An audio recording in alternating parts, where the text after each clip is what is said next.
अस्सलाम वालेकुम क्लास। उम्मीद है आप सब खैरियत से होंगे। क्लास आज का जो हमारा टॉपिक है लोगारिथम की डेफिनेशन से हम स्टार्ट करेंगे। 3.2 हमने करनी है। तो सबसे पहले लोगारिथम की डेफिनेशन देख लें। If a raise to the power x is equal to y then x is called logarithm of y to the base a and is written as.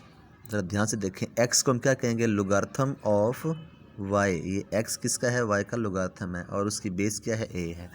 अब उसको लिखते कैसे हैं? Log of y base a is equal to x. किया क्या है हमने, ज़रा ध्यान से देखना। ये जो दो नंबर आपको नज़र आ रहे हैं, सिंपल आपने इनकी प्लेस चेंज कर देनी है, ठीक है। और साथ किसको ले आना है? वाई को। देखें वाई किधर आ गया? ए की पावर में यहाँ पे, और y की जगह पे क्या आ गया? x आ गया, और इधर साथ क्या आ गया? log आ गया, ठीक है। यानी वेयर a ग्रेटर देन 0, यानी बेस हमेशा क्या होनी चाहिए? पॉजिटिव होनी चाहिए। और a is not equal to 1, एज कभी भी 1 नहीं होनी चाहिए बेस। अगर 1 होगी तो हम log नहीं ले सकते। और जो y है वो भी हमेशा क्या होना चाहिए? पॉजिटिव नंबर, यानी हम पॉजिटिव नंबर का क्या ले सकते हैं? लोगारिथम ले सकते हैं। नेगेटिव नंबर का हमें नहीं पता। अच्छा, यहाँ पे दोनों ए जैसे हैं। इसको ज़रा देखें कि ए की power x is equal to y. इसको हम कैसे लिख सकते हैं? देखें, इनकी जगह चेंज कर दें जैसे मैंने ये बताया, और साथ क्या लगा दें? लॉग। तो लॉग लगा दिया, और एक्स की जगह पे क्या आ गया? वाई, और वाई की जगह पे क्या आ गया? एक्स, और बेस एज इट इज़। ये देखें, ये एक्सपोनेंशियल फॉर्म है, ये लोगारिथमिक फॉर्म है। तो ये दोनों एक जैसी हैं, इक्वल हैं। आप इनको लिख सकते हैं, एक्सपोनेंशियल से लोगारिथमिक फॉर्म में जा सकते हैं, और लोगारिथमिक से आप एक्सपोनेंशियल में जा सकते हैं। लेकिन याद ये रखना है, बेस की जगह चेंज नहीं करनी, बाकी जो दो नंबर्स हैं उनकी आपस में जगह क्या कर देनी है? चेंज कर देनी है, ठीक है। अब नेक्स्ट आ जाए definition, characteristic of logarithm. Characteristic क्या होता है? कैरेक्टरिस्टिक है an integral part which is positive for a number greater than 1 and negative for a number less than 1 is called characteristic of that number। यानी कोई भी आप जब किसी नंबर का लॉग लेते हैं तो लॉग का कुछ ना कुछ आंसर आता है।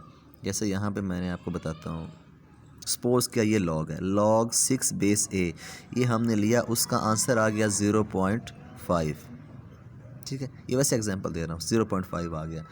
अब ये जो पॉइंट से पहले वाला हिस्सा है, इसको क्या बोलते हैं? इसको बोलते हैं characteristic.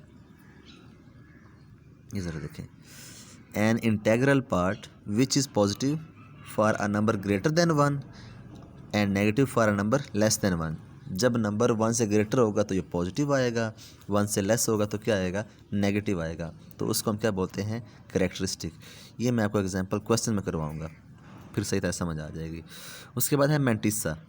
A decimal part which is always positive is called mantissa of logarithm of the number. ये जो पॉइंट के बाद आता है डिजिट, हाँ, जैसे यहाँ पे देखें, ये हमने log 31.09 इसको हमने सॉल्व किया, इसका आंसर ये आ गया। अभी जो 1 से पहले लिखा हुआ है, ये जो पॉइंट से पहले लिखा हुआ है 1, ये कैरेक्टरिस्टिक है, और जो पॉइंट के बाद लिखा हुआ ये मैंटिसा है। यानी इसका कैरेक्टरिस्टिक कितना है? +1, और इसका मैंटिसा कितना है? 0.4926 या 0.4926, ये इसका मैंटिसा है, ठीक हो गया। और ये हमेशा क्या होना चाहिए? पॉजिटिव होना चाहिए, हमेशा पॉजिटिव होता है। तो ये 3 डेफिनेशन थी, लोगारिथम की, कैरेक्टरिस्टिक की, और मैंटिसा की। अब हम क्वेश्चन की तरफ आते हैं। क्वेश्चन नंबर 2 से हम स्टार्ट लेते हैं। क्वेश्चन नंबर 2, ये ना इसी तरह आपको क्लियर हो जाएंगी डेफिनेशन भी। If log 31.09 is equal to 1.4926 find.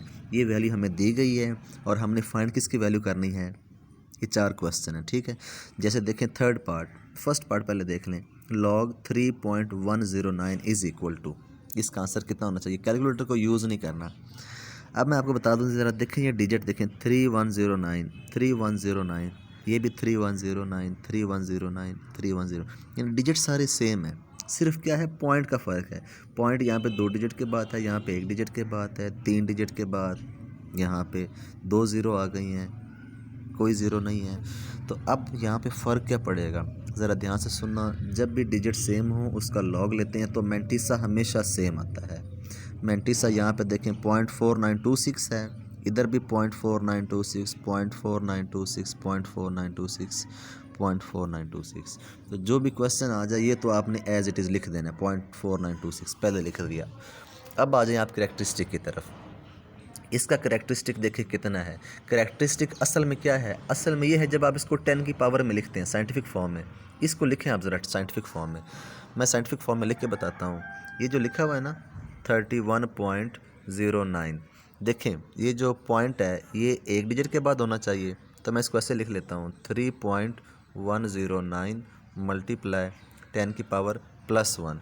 अब ये जो मैंने लिखा है ना +1, ये करेक्टरिस्टिक है। ये देखें इसका करेक्टरिस्टिक कितना आया 1, तो मैंने भी आपको बताया 1। तो सिर्फ करेक्टरिस्टिक में फ़र्क आएगा, इसका मैंटिसा सेम रहेगा।